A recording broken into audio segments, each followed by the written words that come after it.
Good afternoon, everyone. Thank you for attending our Memphis Heritage Trail monthly book series. I'd like to inform you that this session is being recorded and will be available on our Memphis Heritage Trail YouTube channel for later viewing. I am Felicia Harris. I'm the administrator for our Planning and Policy Department here at the City of Memphis Division of Housing and Community Development, and I'm also the program manager for our Memphis Heritage Trail project. I am a native of Memphis and an anthropologist by vocation, so I love all things history and culture. And so today we are going to be hearing in a moment from Dr. Aaron Gazuzian. I'm sorry, Dr. Goudsouzian. Then we will be moving to our Q&A segment and closing remarks.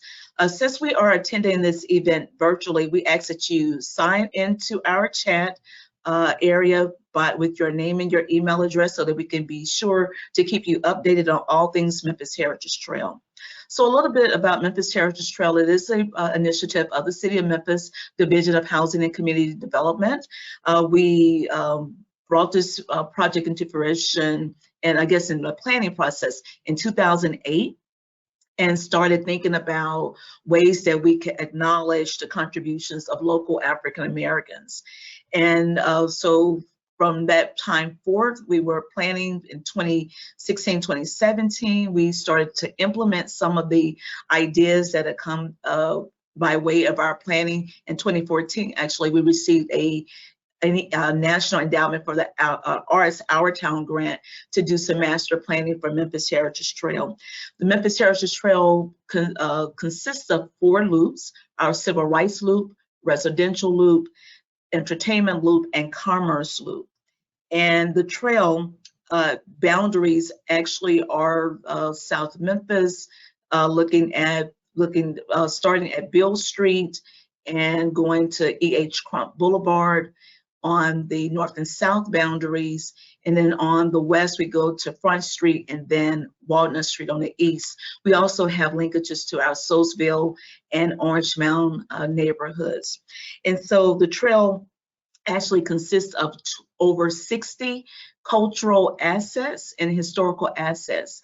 And so you can find more about our trail by downloading our Memphis Heritage Trail app or visiting our website.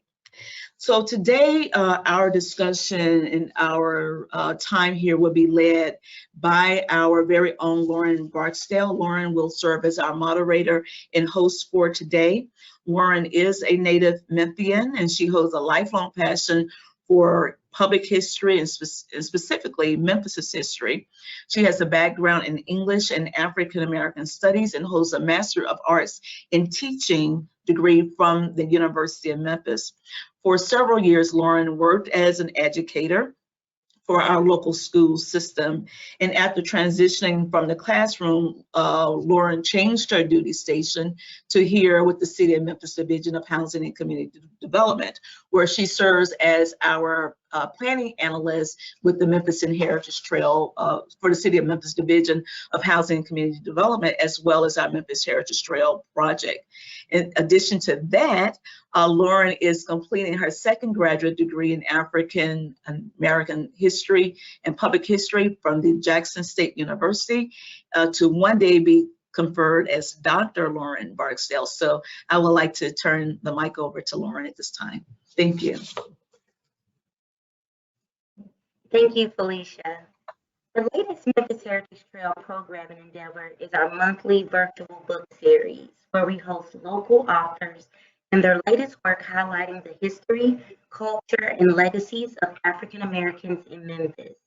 Next month, for the month of May, our featured guest will be Dr. Cynthia Sadler, who will be discussing the rich history of the South City neighborhood, which is a neighborhood located in South Memphis, and the commemorative event of the Memphis Massacre of 1866, which occurred in the South City area. So we look forward to that. Forthcoming in the summer, the Memphis Heritage Trail will host the Memphis Heritage Trail Neighborhood Tours, showcasing recently installed new wayfinding signage in the South City and Soesville neighborhoods. There you can view, excuse me. There you can learn more about the rich history of the communities as well as its residents.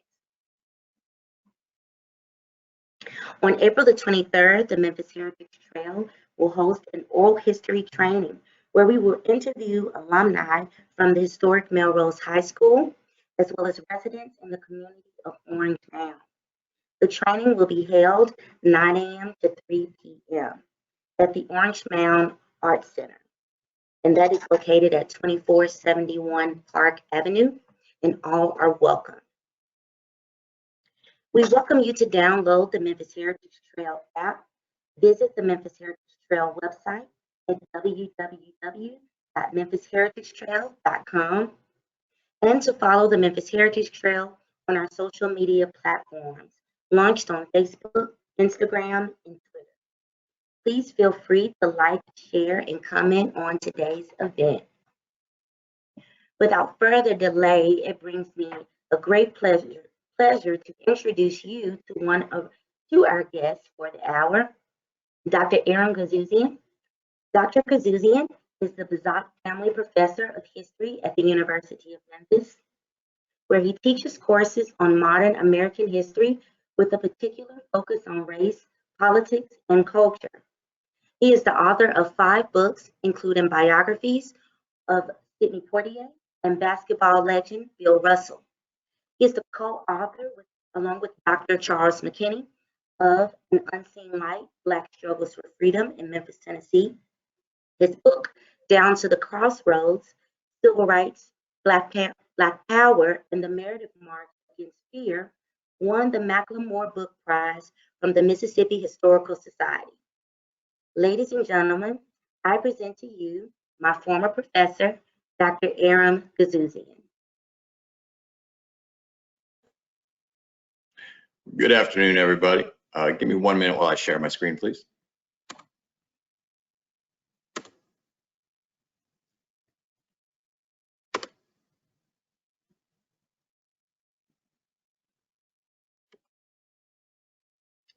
All right. First, please let me say thank you to everyone for joining us this afternoon. And thank you especially to Felicia Harris for inviting me, and particular thanks to Lauren Barksdale, who actually mentioned is a former student of mine. And so it's really special to see when your students go off and do great things in the world. And I knew that Lauren would be that way when she was in my class, whatever it was, more than a decade ago. But it's really wonderful to see it and to connect back to her. Today, we're going to be talking about a book that I published in 2014, as Lauren mentioned, called Down to the Crossroads, Civil Rights, Black Power, and the Meredith March Against Fear. And what I'll try to do is give you a brief presentation about the book and then leave plenty of time for a question and answer period to follow. So let's begin on June 6th of 1966 with a man named James Meredith. He's on the second day of a planned trek from Memphis, Tennessee to Jackson, Mississippi.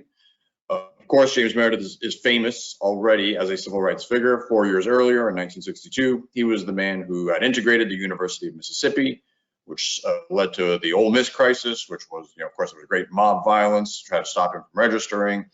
He needed the protection of federal marshals. It was something of a crisis for the Kennedy administration. But here he is 4 years later. He's just south of Hernando, Mississippi, in this picture that you see here. And this planned march it's more or less the endeavor of a single man. He's doing it more or less on his own. He's got 2 stated goals. One is to, quote, challenge that all-pervasive fear that dominates the day-to-day life of the Negro in the United States, especially in the South and particularly in Mississippi.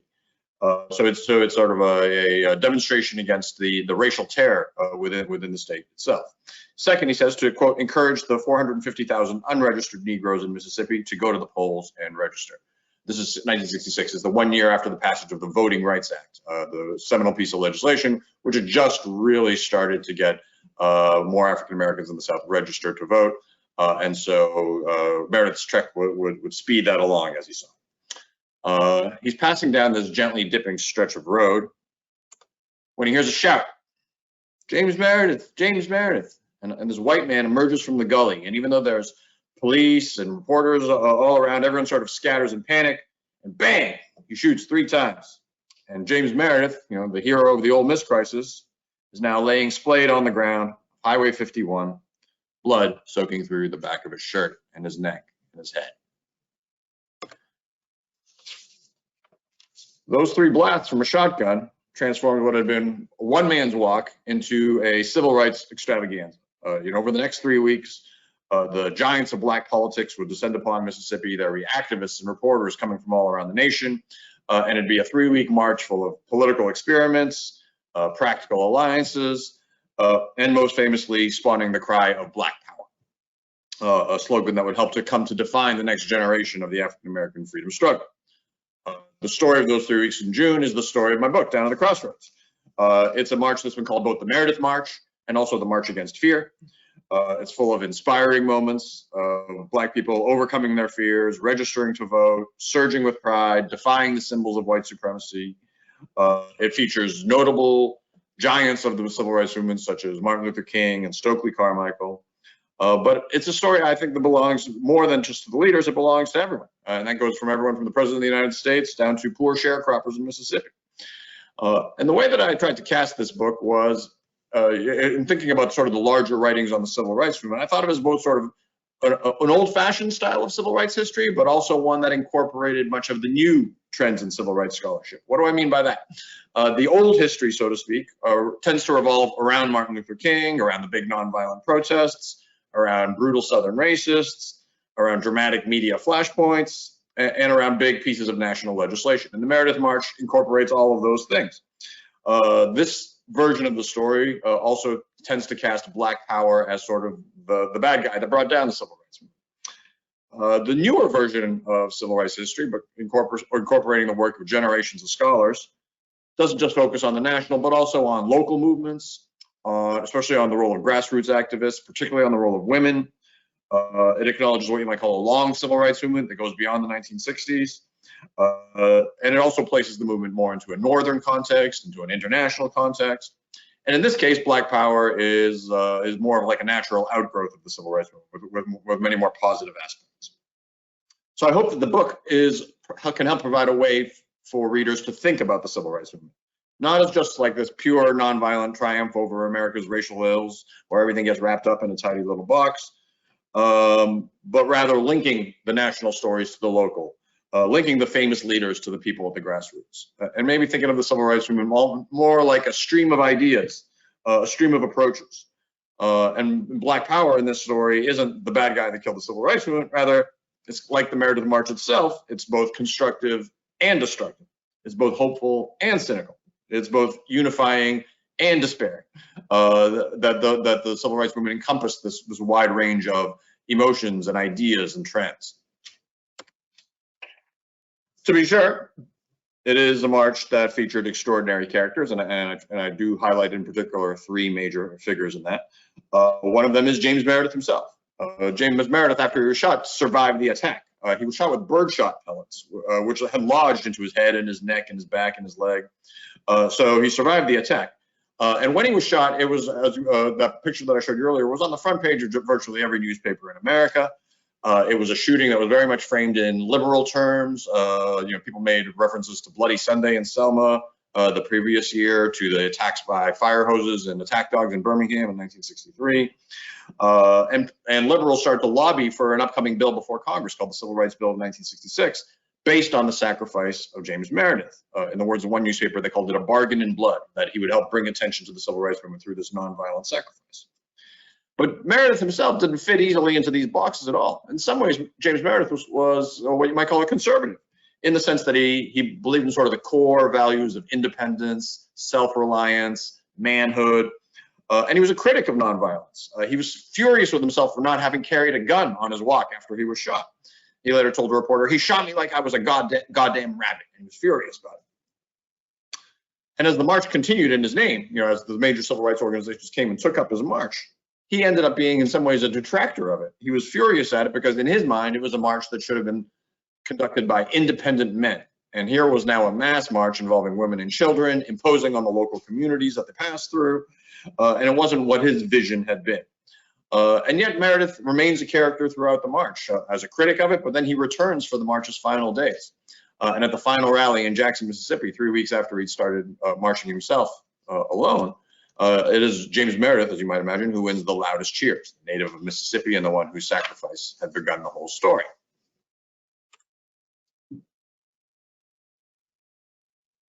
Another giant character in the book and in the march is Stoker Carmichael. Stoker Carmichael was at this point the very new chairman of the Student Nonviolent Coordinating Committee, or SNCC, which has always been the youngest, most radical vanguard within the civil rights movement. Carmichael was born in Trinidad, raised in the Bronx, educated at Howard University, a fearless grassroots organizer, a central figure in Mississippi's Freedom Summer in 1964. In 65 and 66, he'd spearheaded this really audacious political experiment in Lowndes County, Alabama, this very heavily black, rural, oppressed county in Alabama, where he created an independent, all-black third political party that did pretty well in those spring elections of 1966. He'd just been, as I just suggested, he'd just been elected the new chairman of SNCC in May of 66. At that very same meeting, here's what he said, sort of talking about the future direction of SNCC. We assumed we could organize around ideals such as goodness, justice. We assume that this country is really a democracy, which just isn't working. So this kind of speaks to his increasing disillusion with the federal government, with white liberals for sort of being uncertain allies. And SNCC is certainly pushing into a more radical direction by this time. They are the first civil rights organization to put out a statement against the Vietnam War right before the march. There was a White House conference that Lyndon Johnson had called on civil rights, and SNCC boycotted that. Carmichael in media interviews was giving such provocative statements as integration is irrelevant. Rather, basically the focus should be on black empowerment, as he saw it. Now, increasingly, SNCC saw itself as not to be involved in these kinds of non-violent mass marches. They've become critics of this. At the same time, Carmichael saw a political opportunity for SNCC to get involved with the Meredith March, because they were passing through Mississippi, where SNCC had done so much grassroots organizing. And as he tried to convince SNCC's Central Committee, its decision-making body, what we can do with this march is, quote, get people relating to the concept of Black Power. And of course, Black Power would become the slogan with which Carmichael would be associated and with which the march would help to unveil. And this happened about midway through the march in Greenwood, Mississippi, just as the marchers were entering into the Mississippi Delta. He says, we want Black Power, we want Black Power. And the crowd, which had been prepped by some advanced organizers, including a man named Willie Ricks, responded back, when he said, what do we want? Black Power. What do we want? Black Power. It was a slogan that immediately resonated with those 1,000 people in Broad Street Park in Greenwood, Mississippi, and ultimately with African Americans around the country. Why?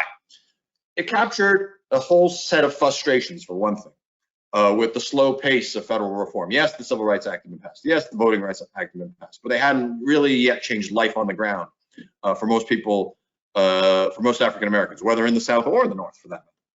It also spoke to a frustration with the limits of nonviolence. Nonviolence as a philosophy called on African Americans to be essentially morally superior just to gain a basic equality. And that wasn't a way to gain equality as many African Americans saw. And also a frustration with what they saw as the uncertain commitments of white liberals who are willing to make compromises, who are willing to take piecemeal gains along the way, whereas African Americans felt increasingly disillusioned with that often. So Black Power encompassed these frustrations. But it's also worth saying that Black Power also encompassed a certain set of aspirations, hopes, in particular for control over their own communities, for a pride in Blackness and Black history and Black culture, and Black is beautiful really is an idea that grew out of the Black Power. So Black Power as a term became quite contested. It had many meanings and meant different things to different people. So much of the mainstream white press, they tended to define Black Power, especially in opposition to Martin Luther King's nonviolence. When that's, when for most Black Power advocates at this time, they tend to see Black Power more about self-defense rather than being violent itself. For many young militants in the civil rights movement, Black Power was sort of a necessary lingo. It helped to sort of psychologically liberate them from white supremacy. And for more Black people, it was just sort of simple words that asserted general ideals of controlling your own community, of expressing pride in yourself, some of those ideas that I mentioned. So through this march, Stoker Carmichael kind of emerges in many ways as kind of the heir to Malcolm X, as the sort of most significant figure in the American political scene, showcasing the ideas of Black radicalism. And of course, Malcolm X had been assassinated a year earlier, so Carmichael's Black Power in many ways built off of many of the ideals of Malcolm X and others. The third major figure in my story is probably Martin Luther King. Certainly he stands in some ways at the narrative center of the story because the march revealed in many ways his greatest gifts, even as it was testing him as he'd never really been tested before. King and his organization, the Southern Christian Leadership Conference, decided to join the march because they saw it as an opportunity to replicate a lot of their greatest triumphs, like Birmingham and Selma, a chance to use nonviolent direct action as a way to bring to the surface the brutality of racism in the South, to stimulate the national conscience, and to help bring about new federal legislation, like that civil rights bill that I mentioned in 1966. On the march, he was kind of like the key moderating influence. You know, the more militant groups like SNCC and another one called CORE, you know, they were on the march alongside King's Southern Christian Leadership Conference. So King, you know, was sort of like the voice that the media would go to. And he had sort of a balancing act with Black Power. Like he would talk about sort of the sources of why people are talking about Black Power, some of the potential benefits of it. Here's a quote that he had soon after Carmichael's speech, when in one of his speeches, he said, "You can always tell where the Negro community begins because that's where the pavement ends. We're going to change that when we get the ballot. That's what we mean when we say power." So he's kind of making reference to Black Power and talking about it in electoral terms. But he never uses the slogan himself, Black Power, because he understands that as a challenge to his core ideals, nonviolence and racial integration. Of course, King is the figure who attracts the press. He's also the figure who attracts the Black people of Mississippi to come out into the march in mass numbers. King has this galvanizing effect, as you might imagine. People rushing to him, pressing their palm in his, literally touching the hem of his garment at times. It's a testament to his stature and his role in the civil rights movement. So the march features these incredibly significant characters. It also features moments of very significant violence, particularly in the last week of the march. On one of these instances is on June 21st of 1966. It's the last week of the third and last week of the march. And they're actually off the main march route, which was going through the Delta and then cutting back into Jackson. And they actually went to West Central Mississippi to the town of Philadelphia. 2 years earlier, on that date, 3 civil rights workers had been murdered. James Chaney, Andrew Goodman, and Michael Schwerner, which had become this national case. So on the second anniversary of that murder, they take this side trip to Philadelphia and they do a march through town, again, trying to encourage voter registration in the town of Philadelphia. But because it's not on the main march route, they weren't protected by the state highway patrol. Rather, the police protection that was there was the local sheriffs. Those are the same local sheriffs who had helped to orchestrate, as it turned out, the murders of Chaney, Goodman, and Schwerner. So basically it means that they had no protection at all. And when the marchers came through town, they were attacked with eggs, rocks, cherry bombs, and a brawl broke out. It could have devolved into a massacre if they didn't get back to the black quarters in Philadelphia in time. In the aftermath, despite the pleas of civil rights leaders, Lyndon Johnson declined to increase a federal presence. He declined to bring federal marshals or more Justice Department officials to the march, which was in many ways a sign of Johnson's increasing alienation from the civil rights movement by 1966. Right, this is the architect of the Civil Rights Bill and the Voting Rights Act the previous years, but was starting to drift away from the movement. Lyndon Johnson's reticence to use more federal force basically freed the Mississippi state authorities, including the governor, Paul Johnson. It basically was a signal to them that they could do whatever they wanted to the marchers and nothing was going to happen. So 2 days later, as the march is drawing to a close, the marchers came to the town of Canton, Mississippi, roughly 15 miles north of Jackson. And they didn't have permission from the local authorities to use the grounds of a ball field that was outside of an all-black school in Canton. But they said, but as sort of a claim of their citizenship, they said, the black community pays taxes. We have a right to use this land. They started to pitch their tents on that land. The response was brutal. As the sun was setting into the darkness, the police launched tear gas, and not as sometimes tear gas is used to create exit paths so that people will scatter away, but rather they're shooting it right into the crowd as if to punish the marchers. Half-blinded people running in every direction. A chain link fence toppled under the weight of people trying to climb over it. Scrambling marchers, people screaming, crying, vomiting, wailing, gasping for breath. And then the police, for the people who had dropped to the ground to let the smoke rise above them, the police moved in on those people and started hitting them with nightsticks and kicking them and butting them with their rifles. dozens upon dozens of people needed medical attention in the aftermath. Now, despite this intimidation, the march moved on. It ended up at its final goal in Jackson, Mississippi. 15,000 people would march through the streets of Jackson on June 26, 1966. What had begun as the measure, as the endeavor of just a single quirky man in James Meredith, became this mass demonstration that ended with the largest civil rights demonstration in the history of the state of Mississippi. So, what does this march mean? It was the last great march of the civil rights movement, the last time that we saw the major civil rights organizations come together for a mass nonviolent demonstration, one that demanded and got national attention, one that became a lobbying tool, one that was in the patterns of Selma and Birmingham and the sit-ins and the freedom rides and all that. So it's very significant in terms of the larger national story, in terms of the course of the civil rights movement and the role of Black Power. But it's also worth thinking about this, that if you really want to understand the meaning of the march, you have to go beyond the headliners and think about the local people in Mississippi. As one measure, over 4,000 African Americans registered to vote as the march came through town, because they would do these voter registration rallies along the way. Most dramatically, in Batesville, Mississippi, there was a man named L. Fondren who registered to vote for the first time in his life. He was 106 years old. He had been born as an enslaved man in the 1850s.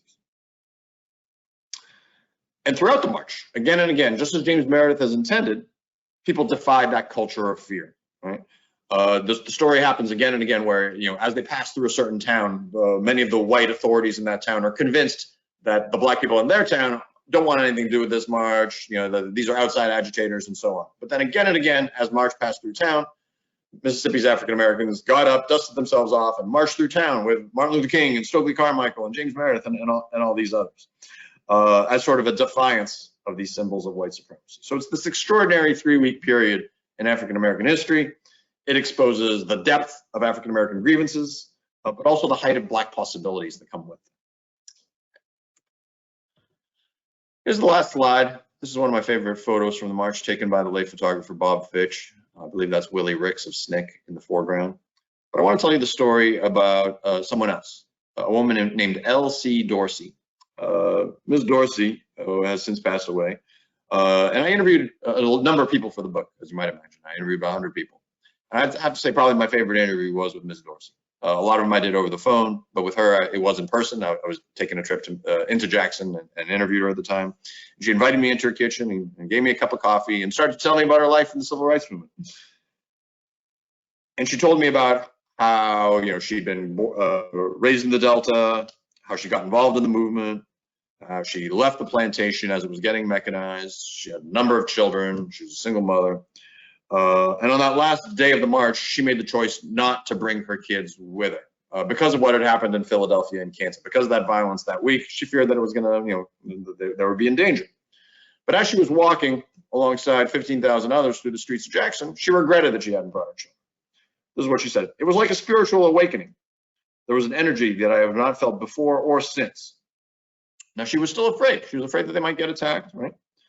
But the spirit of walking along those streets reminded her of being in a mass meeting when she first got involved in the movement, whether in like a Delta church. And then people started, as they got closer to the state capitol for the final rally, people started singing freedom songs. And she swore that as everyone was singing, she could hear the individual voices of her close friends from the civil rights movement, of people like Hollis Watkins.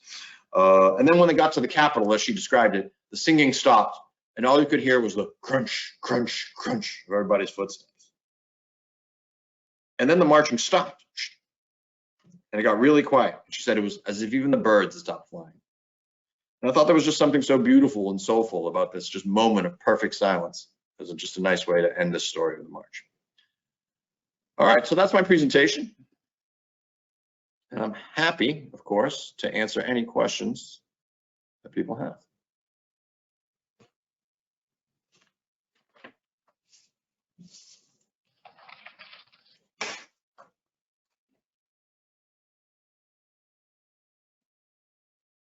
Lauren, I can see you talking, but I can't hear you.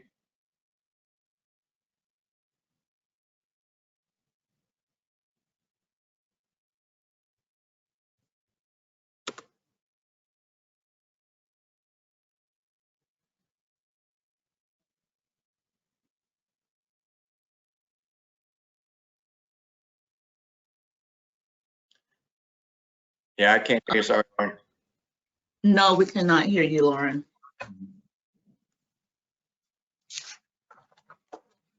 Well, while Lauren is getting herself together, anyone from the audience have any questions at this point?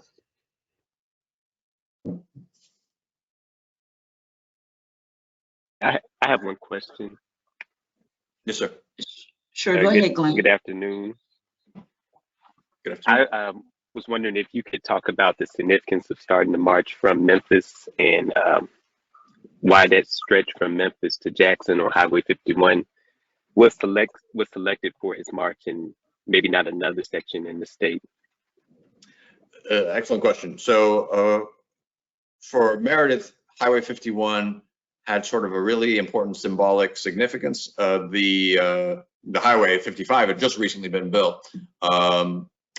So Highway 51, he saw as just sort of this key stretch that connected his story in Mississippi, and particularly he'd driven up and down that route all the time when he was dealing with the crisis in Oxford, because he would be, you know, he spent, there were many times when federal marshals would protect him in Memphis prior to him coming down to Oxford to try to register. There were 3 attempts to register in 1962.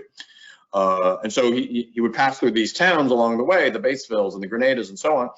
And it would, you know, this is sort of that was the Mississippi that he knew, besides where he grew up in Kosciuszko, which is more in central Mississippi. And so for Meredith, it kind of took on an outsized significance. And so what Meredith's plan was just to go straight down Highway 51. What happened after he was shot and the other civil rights organizations took up the march was they decided to detour into the Delta. And the reason why was because the African-American populations in the Delta were much more significant. And SNCC had a longer history in the Delta because that's where they'd done much of their grassroots organizing.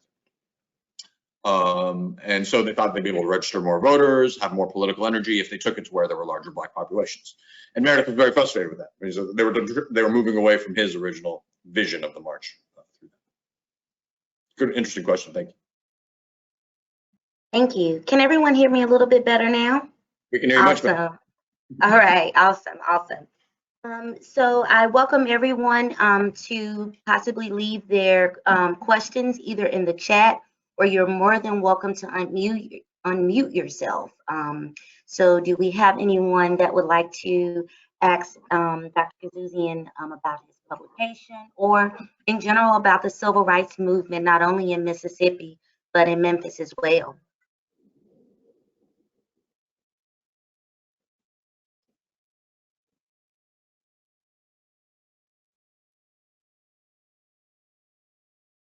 Okay, well, Dr. Goudsouzian, I'm very interested in understanding much of the way we look at the civil rights movement in Memphis is so heavily centered around the sanitation strike and Dr. King. How would you encourage us as Memphians or those that are interested in the movement as a whole? You spoke on looking at new ideas and studying the civil rights movement. What would you encourage Memphians or people interested about the movement in Memphis to look at things differently other than the sanitation strike and Dr. King? Yeah, that's an interesting question. Thank you, Lauren. You know, you mentioned in the introduction that I'd edited a book along with Charles McKinney at Rhodes College called An Unseen Light. And that's a collection of 17 different essays from 17 different scholars on various aspects of African-American history in Memphis, mostly in the 20th century. We have a couple that sort of take us from the late 19th into the 20th century. So they're sort of about the larger Black freedom struggle in Memphis. And there's one essay that touches on the sanitation strike directly in that essay, right? So just it's worth starting there with the idea that the history of the African-American history of Memphis and the history of Memphis' Black freedom struggle can't be defined by this one moment where there was this big national flashpoint. In terms of the national story of the civil rights movement, obviously the sanitation strike and King's assassination is central, right? But when you get down to the ground, right, like what matters for Memphis, the sanitation strike is exceptionally important, but it's not the only part of the story. So that's the key place to start, I think. One of the kind of key stories within Memphis that is worth bringing out is sort of the element of paradox, I think is very key. Because Memphis is both this a vibrant urban center, right? It becomes a home of cultural production and economic strength with black banks, right? A political strength through the Robert Church Jr.'s political machine in the first half of the 20th century. But it's also, in many ways, mirrors kind of the oppressive race relations of the Delta and the regional area, the rural area around us, right? It's both urban and rural in the larger sense. It is both empowering and freeing, but also quite oppressive in terms of its race relations. The other key thing to think about, and sort of looping it back into the sanitation strike, from a Memphis perspective, the sanitation strike is kind of a break in terms of how people perceive the movement in Memphis. You know, for most of the 50s and 60s, Memphis has this reputation as good race relations. And what they mean by that is, you know, there isn't the violence of Birmingham or Little Rock. That hasn't occurred in Memphis. Certainly there have been civil rights demonstrations, and certainly that has spurred change. But after those demonstrations, there tends to be negotiations, right? Memphis integrates its public facilities downtown prior to the passage of the Civil Rights Act in '64. You have a very active NAACP that is working with powerful whites to help bring about some changes. But underneath that, right, there's, you know, what people aren't seeing is what's going on underneath that. And that's sort of the larger sort of human rights concerns, you know, lack of economic opportunity, lack of access to housing, de facto segregation in the larger city itself, glass ceilings for African Americans in the workplace. And when the sanitation strike occurs, the reason the whole black community in Memphis gets behind it, or does in such significant numbers, is because they're expressing that larger sense of grievances that hadn't yet been articulated. And then after King's assassination, right, there's this sort of, it's this kind of civic break. There's an opportunity, there's a moment, there's a chance to redefine Memphis's race relations. But the city goes in the exact opposite direction, right? Its white leadership basically uses the King assassination as kind of a shorthand to say, oh, these are all the racial troubles we have. Basically give up on moving toward, you know, if you think about it this way, like a city like Atlanta is basically in the same place as Memphis in 1968. But Atlanta defines itself as the city too busy to hate, and the city that moves forward, and the city that you know, finds a way for blacks and whites to.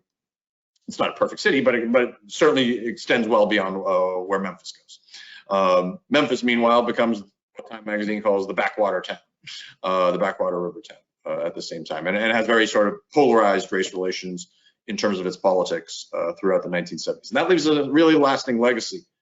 Even the inability to elect a black mayor in the 70s and 80s speaks to that racial polarization, right?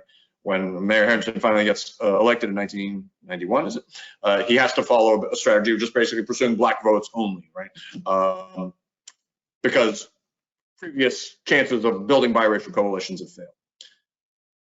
So all this is to say is that the sanitation strike is both a central element in the history of Memphis and its black freedom struggle, but it's worth thinking of it more as a hinge rather than as the only story. Thank you. I'd like to invite anyone else to join us in asking Dr. Goudsouzian. We have a few more minutes, and so I want to make sure we give the floor to our audience.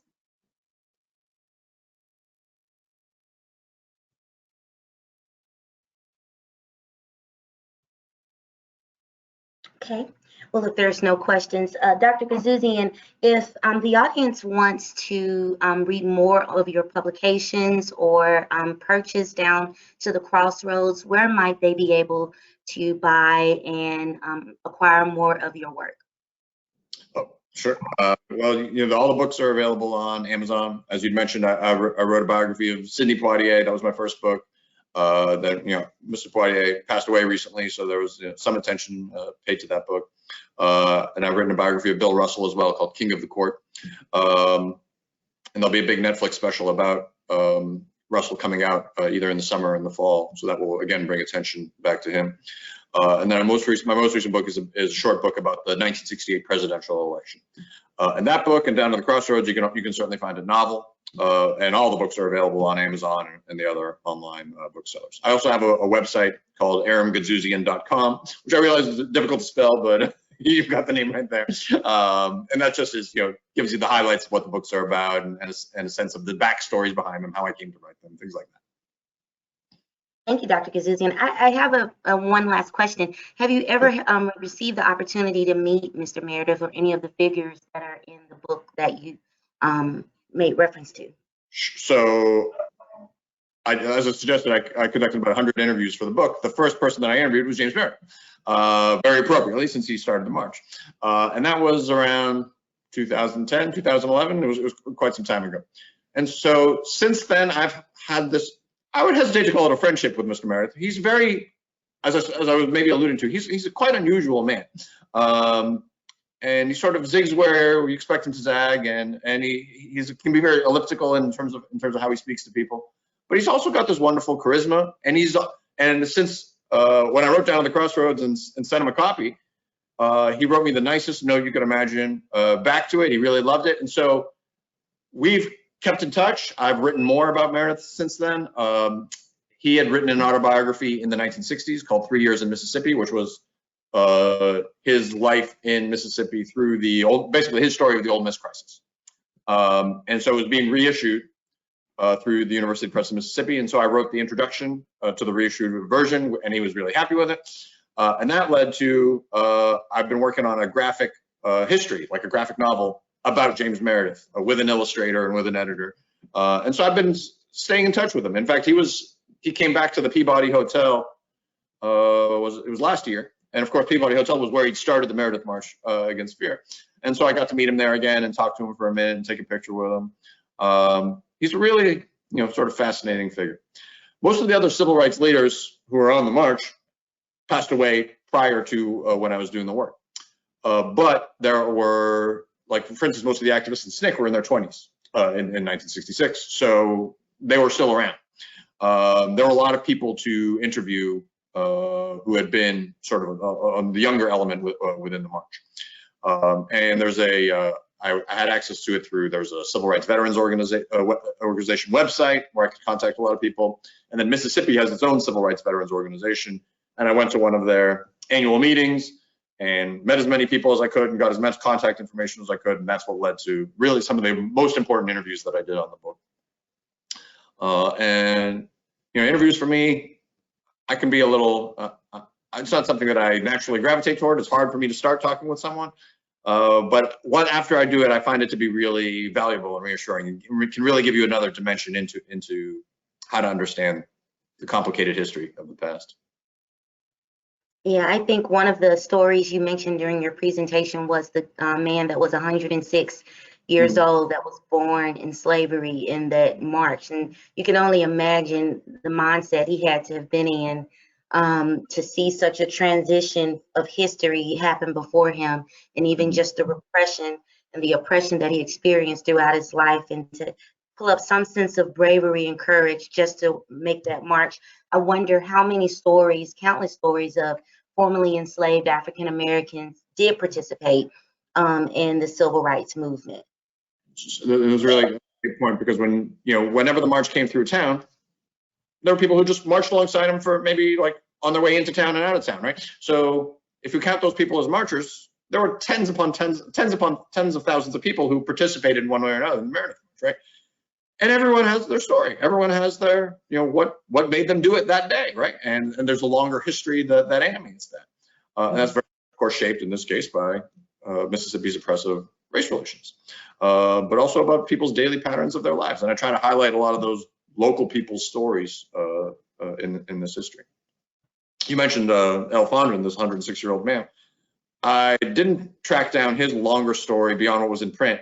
I wasn't able to do it through interviews at the time. But after I finished the book, I'd interviewed a guy named Bob Fitch, who was a photographer on the march.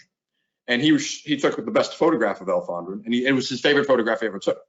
And it turns out, I learned after the book was published, that he had been in touch with El Fondren's family. He even attended their family reunion once. And they had this intimate connections. And so that led me to interview a few of his family members and learn more about El Fondren. It was after the book was finished. So I wrote just a small op-ed piece once on it. But that was a great, you write a book and you think it's over, and then sometimes there's these more paths to take, like I was suggesting with James Meredith as well. Thank you. And again, thank you for your presentation, and for the audience. Please feel free to go to Dr. Goudsouzian's website. You can learn a little bit more about his scholarship as well as his publications that are available at mostly all of the bookstores, and I believe on Amazon. Is that correct, Dr. Goudsouzian? Yeah. Okay. And let me add that you can find my contact info on that, or you can find it through the University of Memphis website. Please feel free to shoot me an email if there's anything that you think that I can help you with. I'm happy to do so. Thank you. Thanks. And so our next book series will be in May. We will be hosting Dr. Cynthia Sadler, another noted scholar in the Memphis community. And so she will be discussing her research on the history of South City and the commemorative event that occurred in May, the Memphis Massacre of 1866. Forthcoming, the Memphis Heritage Trail will launch new wayfinding signage in South City, as well as the Soulsville neighborhood. There you can learn about the rich history of the communities as well as the residents. We welcome you to download the Memphis Heritage Trail app. Visit the Memphis Heritage Trail website at www.memphisheritagetrail.com, and to follow the trail on social media platforms. We are launched on Facebook, Instagram, and Twitter. Please feel free again to like, share, and comment on today's event and Dr. Goudsouzian's wonderful presentation. And since we are attending this event virtually, we ask for you to sign into the chat by writing your name and your email address so that we can keep you updated on all things Memphis Heritage Trail. Again, thank you all for joining us on our monthly Memphis Heritage Trail virtual book series. We look forward to seeing you all back in May, and a special thanks again to Dr. Goudsouzian for sharing your work with us today. You all have a wonderful rest of your day. Take care. Same to you. Thanks.